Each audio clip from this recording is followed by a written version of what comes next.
에너지 저장 장치 얘기하면 네. 체감적으로 잘 와닿지가 않은 게 아마 대부분이실 겁니다. 이 에너지 저장 장치가 어느 정도의 파급력을 가지고 시장에 영향력을 줄 것인가를 우리가 해석을 해보게 되면 네. ESS 부분에 대한 공급량들 좀 감안했을 때 일단 양극 소지사들의 경우에는 이 확장 구간으로 좀 이어질 수 있겠는데 LG 에너지 솔루션 이외에 뭐 삼성 SDI가 테슬라와 뭐 수주를 좀 논의하고 있다는 내용들이 좀 나오고 있고 예. 이런 것들은 막연하게 뭐 설이 아니라 전체적으로 LG 에너지 솔루션이 미국 전체의 뭐 ESS 시장을 다 커버하기에는 생산적인 어떤 제한이 좀 있다는 것이죠.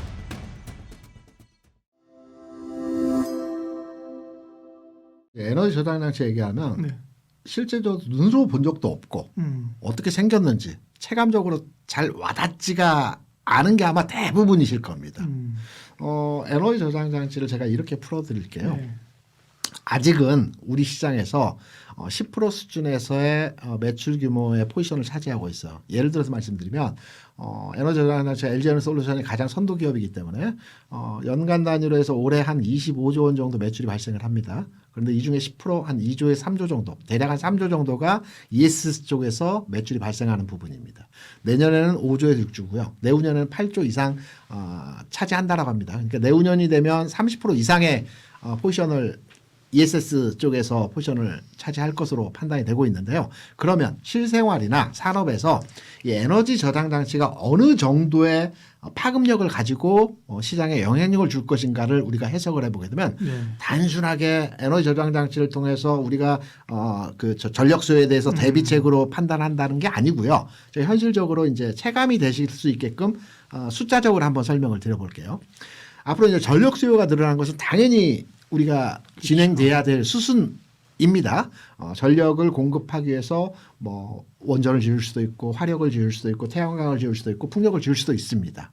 문제는 원전이든 발전소이든 화력이든 태양광이든 수력이든 모든 발전 시설이 수도권과 굉장히 멀리 떨어진 물리적 거리가 있는 지역에 발전소를 지을 수밖에 없습니다. 남해나 동해나 또는 저 외딴 지역에 지을 수밖에 없거든요. 네. 그럼 여기서 발생하는 문제가 뭐냐면 송전입니다. 우리가 이제 흔히 송전은 그냥 탑 세우고 라인 깔면 전기가 오는 거 아닌가라고 많이들 생각하시는데 1km의 그 송전망을 설치하는데 대략적으로 금액이 지상에다 설치할 때는요 80억에서 많게는 100억까지도 금액이 발생한다고 해요. 그리고 지하로 설치할 때는 네. 땅을 매입하고 뭐 여러 가지 그 네. 비용들이 발생하기 때문에 뭐 한 300억 이상도 추정하는 그 데이터가 있더라고요. 그렇다면 남해 발전소가 하나 있다라고 가정을 하고 수도권 평택에 있는 저기 클러스터 반도체 클러스터까지 전력을 그 운반한다라고 할 때 대략 한 400km라고 가정을 하면 이게 킬로당 그 100억이라고 가정을 했을 때 400km면 4조입니다. 어마어마한 금액이죠.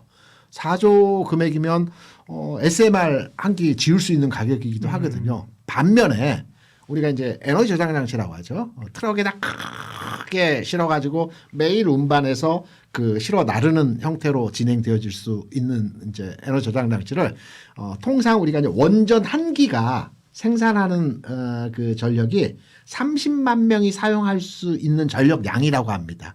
그러면 30만 명이 사용할 수 있는 에너지 저장 장치 비용이 얼마이냐? 약간은 오차가 있을 수 있지만 1조 원 정도 규모라고 합니다. 네.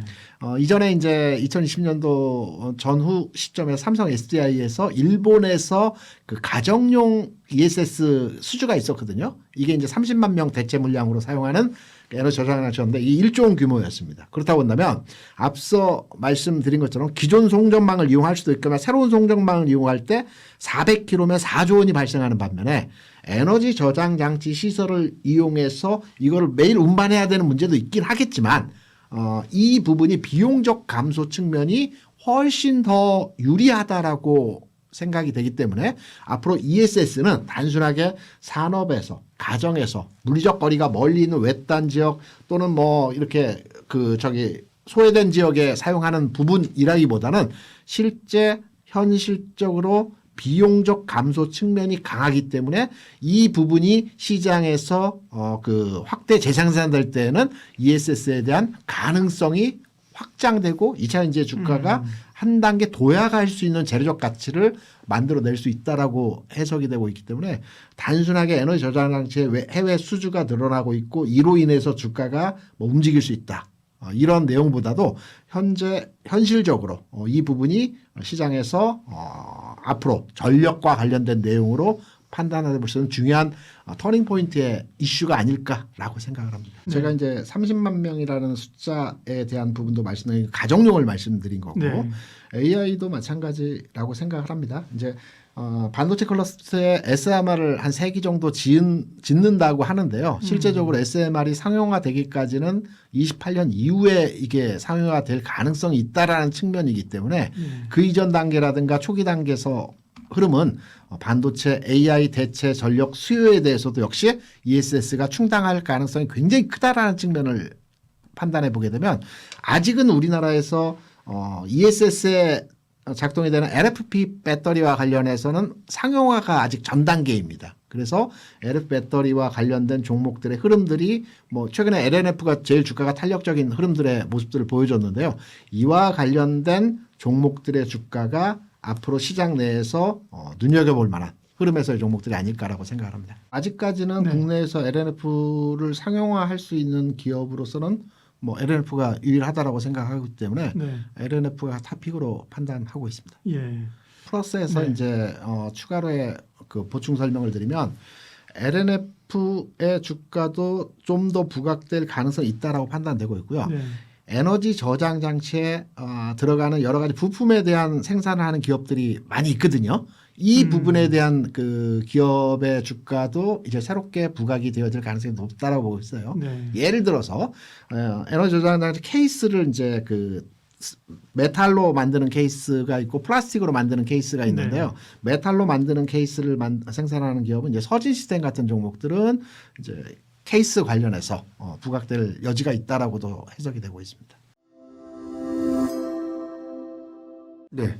최근에 뭐 증권사 리포트에 대한 산업동향 리포트에서 좀 업데이트된 네. 내용들이 있었고요. 그다음에 최근에 개최됐던 중국의 리튬 산업 포럼이 좀 개최가 좀 됐었는데 여기서 네. 세계 3위의 생산 캐파를 좀 보유하고 있는 감펑 리튬이라는 회사. 이 회사 회장이요. 컨센서스를 내내 좀 상회하는 네.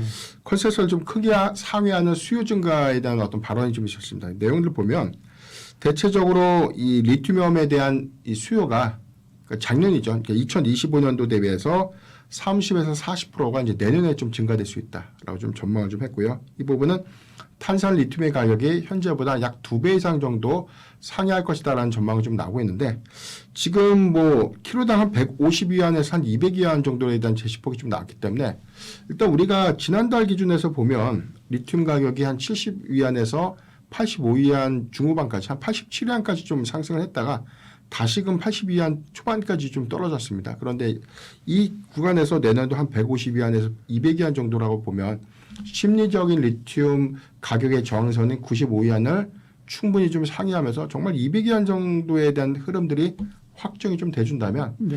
일단 수익 지표가 좀 크게 완화될 수 있는 부분들이기 때문에 양극 소재사들의 상당한 이익 개선이 좀 예상될 수 있지 않을까라고 좀 판단되고 있고 가격의 또 동조 구간들을 보면 10월달 기준에서 보면 우리가 중국의 리튬 강산에 관련된 규제가 좀 가속화될 것이다라는 어떤 전망들이 좀 있었습니다. 이 그게 부분은 제일 포인트죠. 근데 이게 두 가지 측면에서 해석이 좀 되고 있는데 적극적으로 규제를 좀 할 것이다라는 전망들과는 네. 좀 다르게 최근에 CATL에 대한 리튬 강산 채굴이 좀 다시 재개가 좀 됐죠. 라이센스 허가가 좀 다시 발급이 좀 됐는데 네.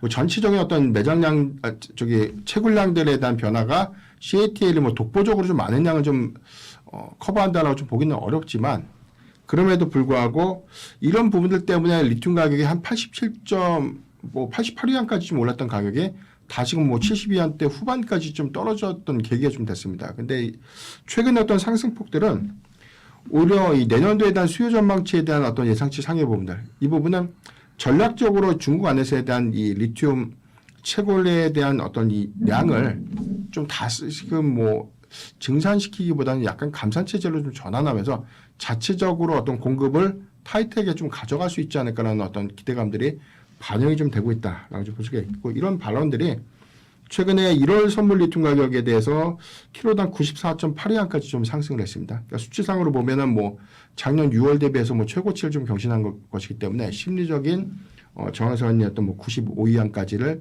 상했다. 물론 이제 현물이 아니라 선물이기 때문에 내년도 리튬 가격에 대한 반영 효과가 100위안을 좀 돌파하는 그림들이 명확하게 좀 나와지고 연속성 있는 흐름들 좀 가져간다면 상당히 일단 뭐 재고 자산에 관련된 어떤 평가 손실 부분들이 환입될 수 있는 여지가 좀 크지 않을까라고 보고 있습니다. ESS 부분들은 일단 리튬 가격에 대한 상승 효과 기조가 좀 맞물리게 된다면 네. 뭐 전기차에 관련된 수요 부분을 좀 떠나서 일단 ESS 부분에 대한 공급량들 좀 감안했을 때 일단 양극 소지사들의 경우에는 이익 확장 구간으로 좀 이어질 수 있겠는데 일단 수요적인 측면들을 보면 막연한 수요의 어떤 확장 부분들이 아니라 일단 최근에는 일단 대형 데이터 센터에 관련된 수요 부분들 그래서 일시적인 어떤 부분들보다 LG 에너지 솔루션 이외에 뭐 삼성 SDI가 테슬라와 뭐 수주를 좀 논의하고 있다는 내용들이 좀 나오고 있고 예. 뭐 SK 이노베이션의 경우에도 일단 뭐 AI 관련된 오픈 AI 쪽에 뭐 공급을 좀 할 수 있다. 뭐 이런 가시성 있는 어떤 내용들이 재차 좀 부각이 좀 되고 있는 것. 이런 것들은 막연하게 뭐 설이 아니라 현재 협의 가능성들이 좀 굉장히 좀 높다라고 볼 수 있는 게 전체적으로 LG 에너지 솔루션이 미국 전체의 뭐 ESS 시장을 다 커버하기에는 생산적인 어떤 제한이 좀 있다는 것이죠. 이런 것들을 좀 감안해 보면 그동안 LFP 향 뭐 ESS의 LFP 배터리를 좀 공급하고 있는 양에 대한 어떤 제한적인 효과들이 3원계 배터리까지에 대한 도입 확장으로 좀 이어졌다는 점. 그래서 일단 데이터 센터에 대한 수요가 LFP를 좀 고집하는 것이 아니라 3원계 배터리까지를 포용할 수 있을 정도로에 대한 수요가 이미 좀 확장 기조를 좀 보이고 있다는 점에 좀 주목을 좀 해봐야 될 것 같고 LFP 배터리를 할 수 있는 뭐 기업은 비중국계 안에서는 LG 에너지 솔루션 현재는 좀 유력한 그 유일한 회사이고 네. 지금 뭐 삼성 SDI라든가 SK 이노베이션의 경우에는 아직 LFP 배터리에 관련된 양산 체제를 구축하고 있지 못하기 때문에 네. 전체적으로는 뭐 현재 단기 수요라든가 수주 부분들은 3원계 배터리를 좀 더 주로 공급이 될 수 있는 그런 부분들인데 테슬라가 지난 LG 에너지 솔루션은 한 7조 원대 규모에 대한 계약을 좀 체결했는데 네. 아직 뭐 확정된 것은 아니지만 최근에 발표됐던 내용들이 3조 원 규모의 삼성 SDI 배터리 뭐 공급할 수 있다. 일단 뭐 미확정 공시이기 때문에 아직 뭐 구체적으로 뭐 확정된 사안은 아니지만 협의가 좀 진행되고 있다라는 어떤 부분들 이 부분을 좀 주시를 좀 해보면 아직까지 수요 기조가 LFP 배터리만 좀 고집할 수 있는 상황은 아니다. 그래서 좀 3원계 배터리에 대한 어떤 포용성들이 ESS의 어떤 수익성을 상당히 좀 방어할 수 있는 어떤 계기가 좀 될 수 있기 때문에 밸류체인 내에서는 뭐 LNF가 현재 좀 강한 흐름들 보여줬지만 삼성 SDI가 북미 시장에 대한 배터리 공급들이 ESS에 대한 배터리 공급들이 증가된다면 뭐 에코프로비움이라든가 포스코퓨처 같은 기업들에 대한 수익성도 상당히 좀 개선될 수 있지 않을까라고 좀 판단되고 있습니다. 하픽은 항상 좀 강조 드리고 있는데 LG 에너지 솔루션을 좀 다시 봐야 될 것 같아요. 네. 일단 최근에 어떤 주가의 어떤 조정 여파로 인해서 가격이 다시금 매수하기 좋은 위치에 전 도달을 했다. 네. 좀 판단이 좀 되고 있는데 3분기 실적에 대한 내용에서는 AMPC 세액공제 제외했을 때 일단 ESS에 관련된 공급량들이 좀 증가됐던 점, 이 부분이 상당한 수익성 방어를 좀 했다라고 좀 판단되고 있고, 일단 비중국 기업 중에서는 유일하게 LFP 배터리에 관련된 양산 체제를 현재 구축을 하고 있습니다. 물론 공장은 남경 공장에서 좀 생산을 좀 하고 있는데 이 부분이 뭐 국내에서까지에 대한 증설 투자 효과가 현재 좀 진행 중에 있기 때문에 2027년도 이후부터는 뭐 국내에서도 LFP 배터리에 대해서 ESS에 이제 공급을 하겠다라는 어떤 발표가 좀 있었기 때문에 향후에 LFP 배터리에 관련된 어떤 기반 확보들은 선도에서 좀 움직여질 수 있는 가능성이 높지 않을까라고 좀 판단되고 있고 미국 내 전력망 그리고 주택용 ESS 수주 잔고가 3분기 기준에서 보면 120기가와트입니다. 이번에 테슬라에 좀 공급하고 있는 ESS 총량이 40기가와트시라는 규모를 좀 감안해 보면 굉장히 큰 수치에 대한 양들이 수주 확보 안에서에 대한 수익성을 충분히 좀 상쇄시킬 수 있는 어떤 연결성들을 좀 주목해봐야 될 것 같고 이런 부분들이 오히려 좀 안정적인 수익 기조 안에서 4분기 뭐 테슬라의 전기차 출하량들이 좀 더 증가되거나 내년도 전반적인 전기차에 대한 수요가 확장 기조를 좀 보이면서 오히려 EV 부분에 대한 가동률도 상향시켜준다면 오히려 이제 수익성 지표는 2025년도 대비해서 조금 더 빠르게 좀 가져갈 수 있는 기업이 LG 에너지 솔루션이 좀 될 수 있지 않을까라고 보셨기 때문에 ESS에 관련된 수주 성과 플러스 내년도 전기차 가동률에 관련된 증가 요인들 이 부분이 중요한 실적 체크 포인트가 좀 되지 않나 판단하고 있습니다.